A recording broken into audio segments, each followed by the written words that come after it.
بسم الله الحمد لله والصلاة والسلام على رسول الله.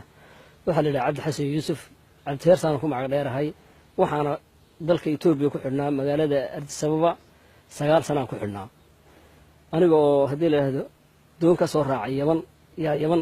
badda Boosaaso markaan soo xidhanay in leenahay xidhateen baa badda bartankeeda lagu qabtay 2009 bishii October 18 marka waana la qabtay sheel baan la galiyay waxaanu ahayn 5 nin baan ahayn 5 nin sideed cishaan yaan halka ku jiray waxa yimid hadii la yiraahdo markaas nin la yiraahdo Gabro oo ciidan wata yaa u yimid hadii la yiraahdo maamulka Puntland ciidankana qabtana waxa ciidanka Puntland waxaana lagu wareejiyay ciidankii Itoobiya oo Gabro watay yaana lagu wareejiyay halkaas sideeda cishaan ku xidhnayn yaa hadii la yiraahdo aniga waxa la iga soo bixiyay jeelka amin duhura oo tukanay duhurkii markaa ahayd yaa jeelka la iga soo bixiyay jeelka wala soo indha duubay waa gacmaha la iga soo katiinadiyay wala soo qaaday markaan la geeyay Addis Ababa ee laba cisho joogay yaa waxa la ugu wuri jeelkii hadii la yiraahdo Puntland waxa lagu dilay Cabdullaahi Xasan baa lagu dilay waxaana lagu dilay jibdil baa lagu sameeyay saas ninkaas ku shiiday oo ku dhintay saddexdii nin kalena jeelkii baa lagu hayay jeelkii marka lagu hayay caalamkii baa qeyliyay marka waxa loo sii qaaday hadii la Uganda diyaar laga dajiyay iyaguna saas hadana ay dalkii ku soo galeen ay ku soo tageen qaarkoodna waba shiideen oo hadii la yiraahdo dib ay ku shiideen waxaana qabtay dawladda Puntland baan qabatay maamulka Puntland la magac baxay markaana waxay haystay Farola haystay waxayna noo dhiibeen hadii la yiraahdo dawladda Itoobiya سوين وقفتنا هذيل هذا أورك أون ألفوا هذيل هذا أي هذيل هذا أي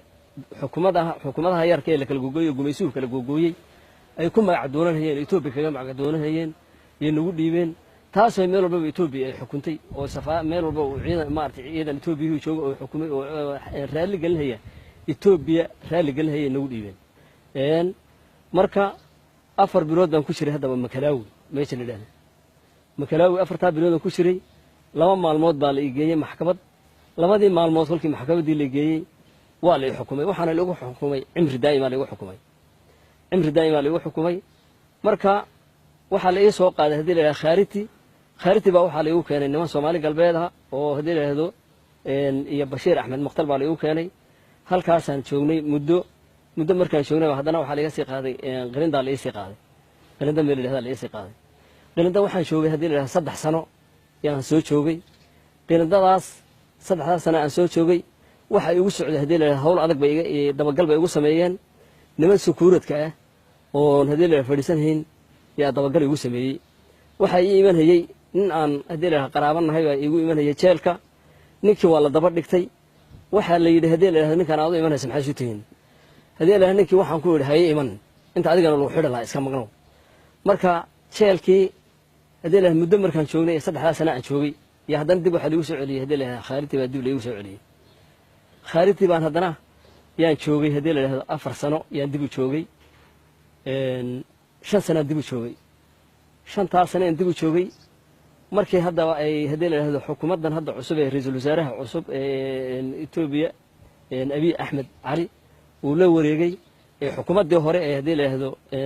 dictatoriga ay meesha ka baxeen يا بشير رمضان هذا مالك عيدها شمعها يا نرسيداي هل كان الوسيداي أرسمان هذا وحنا شوقي مدو هذي له هذو بالإيو هذي له 8 هبين واحد من شوقي أرسمان هذا بالديار يعني كصوف ولا شلي وكسو تجي ديار داس وحنا كوي هذي له مقدوشو أنا كسو تجي إلهي ما أنا ما هذا سكله إلهي نسيداي وحمد يعني وحمدية دولة هدي أبي أحمد نوان مهد علنها دولة أبي أحمد نوان مهد علنها يسيد يسبدل ككيانتي سير نوان مهد علنها بركة ما أنت نروح نشوفها مقدوش أنا هدي له يعني هدي له يكون نصي ونشوفها وأنا نبقى السلام عليكم ورحمة الله وبركاته.